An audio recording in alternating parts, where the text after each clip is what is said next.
Assalamualaikum warahmatullahi wabarakatuh. Kami dari kelompok 3 izin mempresentasikan mengenai laporan surveillance influenza like illness atau ILI di Bandung pada tanggal 12 sampai 16 Oktober 2021. Dengan anggota kelompok Maura Putri Kenanga, Putri Muara Arum, Siska Nur Anissa, dan Siti Rahma Maulida. Hal-hal yang akan kami bahas tertera pada daftar isi di atas, yakni latar belakang, tujuan surveillance ILI berbasis masyarakat, definisi kasus, sistem pengumpulan data, instrumen pengumpulan dan rekapitulasi data, pengolahan, analisis, interpretasi data, rekomendasi dan saran evaluasi, serta foto kegiatan atau dokumentasi. Latar belakang, laporan pneumonia novel coronavirus atau COVID-19 pertama kali muncul di Cina pada Desember 2019 melalui laporan kasus pneumonia yang tidak diketahui penyebab atau etiologinya. Wuhan Municipal Health Commission 2019 NJUN 2019 pada tanggal 7 Januari 2020. Cina mengidentifikasi pneumonia yang tidak diketahui penyebabnya ini sebagai jenis baru coronavirus atau SARS-CoV-2. Pada tanggal 30 Januari 2020, Organisasi Kesehatan Dunia atau WHO mendeklarasikan pneumonia novel coronavirus ini sebagai Public Health Emergency for International Concern atau PHEIC, yang diartikan sebagai kedaruratan kesehatan masyarakat yang menjadi kepedulian internasional atau WHO 2020 dan diberi nama COVID-19 atau coronavirus disease yang terjadi di tahun 2019. Kasus pertama di Indonesia diidentifikasi pada tanggal 2 Maret 2020 merupakan kasus import kontak dengan satu kasus dari Malaysia, MAL24. Containment atau pembatasan penyebaran penyakit yang terstandar adalah upaya deteksi dini, mencegah penularan dan perluasan wilayah terdampak serta mengupayakan tidak terjadi transmisi pada komunitas yang menjadi tumpuan utama dalam mengendalikan pandemi COVID-19. 3 kata kunci dalam surveillance epidemiologi COVID-19 ini adalah to detect atau deteksi dini, to prevent atau pencegahan, dan to respond atau respon melalui tindakan isolasi dan karantina. Dalam kondisi saat ini, memperkuat puskesmas untuk melakukan pengendalian pada wilayah administrasi terendah adalah suatu keharusan. Karena mengendalikan dengan wilayah lebih kecil akan membuat upaya pengendalian menjadi lebih fokus dan mudah dikendalikan. Pedoman ini memuat tentang teknik pengendalian melalui surveillance epidemiologi komprehensif di tingkat puskesmas dan dinas kesehatan kabupaten atau kota.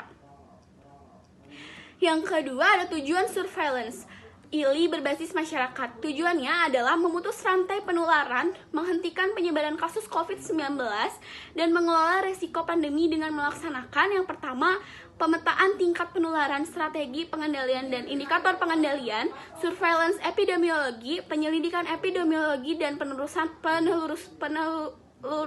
penelusuran kontak atau kontak tracing melalui tindakan isolasi dan karantina.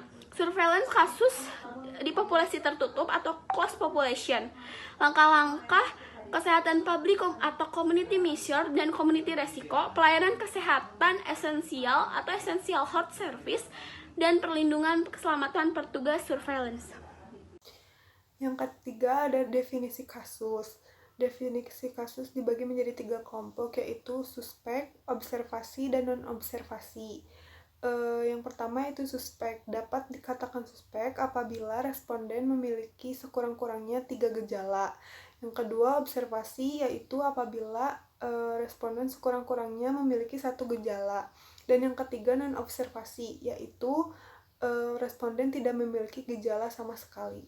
Yang keempat yaitu sistem pengumpulan data. Di sini kami menggunakan surveillance pasif dengan metode pengumpulan data yang dilakukan pada hari pertama, yaitu mengidentifikasi pada 9 peserta, dilakukan screening ILI dengan melakukan wawancara, kunjungan langsung ke rumah peserta, dan juga dilakukan pemeriksaan fisik berupa pengukuran suhu.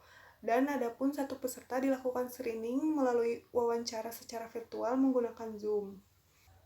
Sedangkan pada observasi, untuk hari kedua sampai hari kelima dilakukan melalui komunikasi secara langsung menggunakan WhatsApp. Untuk pelaksanaan kegiatannya dilakukan setiap hari selama 5 hari, yaitu dari tanggal 12 sampai tanggal 16 Oktober 2021. Dan alur pencatatan dan pelaporan hasil wawancara kepada kader setempat melalui WhatsApp.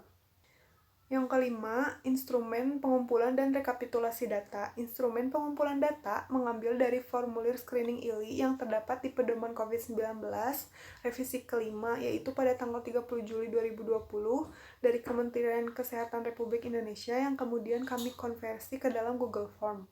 Berikut juga kami lampirkan form rekapitulasi dari spreadsheet. Bisa dilihat di sini ada hari pertama, hari kedua, hari ketiga, dan hari kelima. Selanjutnya yaitu ada pengolahan, analisis, dan interpretasi data.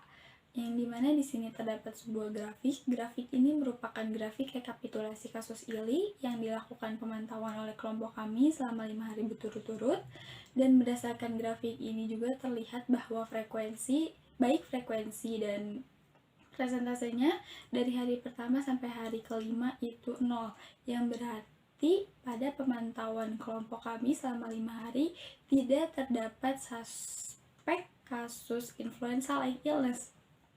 Yang selanjutnya yaitu interpretasi data. Berdasarkan hasil pemantauan kegiatan surveillance ILI pada kelompok kami yang dilakukan selama 5 hari berturut-turut, yang dimulai pada tanggal 12 Oktober sampai dengan 16 Oktober 2021, kepada 10 orang peserta didapatkan hasil rekapitulasi seperti yang terlihat pada grafik tadi, bahwa selama 5 hari pemantauan kepada 10 peserta tidak ditemukan kasus suspek influenza like illness, yang dimana berarti tidak terdapat minimal 3 gejala pada peserta yang kami amati.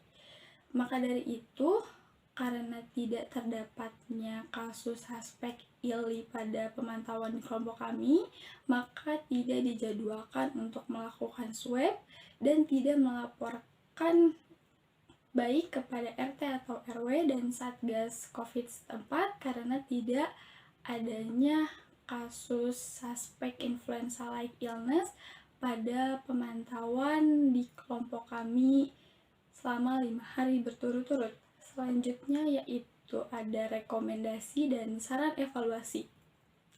Setelah melakukan surveillance influenza like illness dan melihat hasilnya, kami belum menemukan masyarakat yang memiliki gejala ILI. Meski begitu, kita jangan lengah, tetap harus mengedukasi masyarakat mengenai pentingnya 5M dan harus melakukan surveillance aktif minimal 1 bulan sekali atau 1 minggu sekali oleh kader. Jika kadernya memiliki keterbatasan, artinya kita harus memberikan edukasi lebih lanjut kepada masyarakat untuk mengidentifikasi kondisi dirinya sendiri sehingga pada saat dirasakan terdapat gejala-gejala yang mengarah kepada influenza like illness, dia bisa melaporkan secara mandiri kepada kadernya.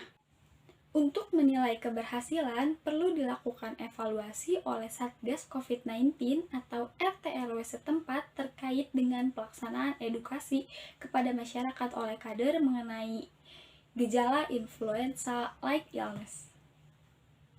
Berikut adalah foto kegiatan atau dokumentasi selama kita melaksanakan surveillance ILI atau influenza like illness selama 5 hari. Sekian dari kami, terima kasih atas perhatiannya. Wassalamualaikum warahmatullahi wabarakatuh.